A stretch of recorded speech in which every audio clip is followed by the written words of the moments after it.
செடி பாருங்க அழகா இது பின்னி இதுக்கு அந்த கம்பி கொடுத்து சப்போர்ட் கொடுத்து இது வந்துட்டு எவ்வளோ அழகா இது வந்து டிசைன் பண்ணியிருக்காங்க பாரு. நான் வந்துட்டு இது வெறும் கம்பின்னு நினச்சா இது ஒரிஜினல். இது வந்து ஒரிஜினல் இது வந்துட்டு. ஸோ அது எவ்வளோ அழகாக மேக் பண்ணியிருக்காங்க பாருங்கள். இது வந்துட்டு என்ட்ரன்ஸில் அந்த மாதிரி வைக்கலாம். ஸோ இந்த பாருங்க பயங்கரமாக இருக்குல்ல.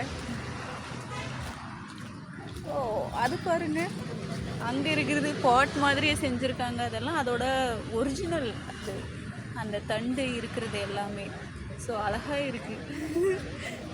புதுசாகவும் இருக்குது, எனக்கு புதுசாகவும் இருக்குது. இங்கே பாருங்கள், இங்கே பாருங்கள், இது பயங்கரம் இல்லை? இன்றைக்கி தான் பார்க்குறேன் அது எவ்வளோ அழகாக கூட மாதிரி பின்னிருக்காங்க பாருங்களேன். அதுவும் போகாத இது பார்த்தா தான் எனக்கு ரொம்ப ஆச்சரியமாக இருக்குது. செம்மையாக இருக்குது இந்த செடி. வீடியோ பிடிச்சிருந்தா லைக் பண்ணுங்கள், கமெண்ட் பண்ணுங்கள். தேங்க்யூ, பாய் பாய்.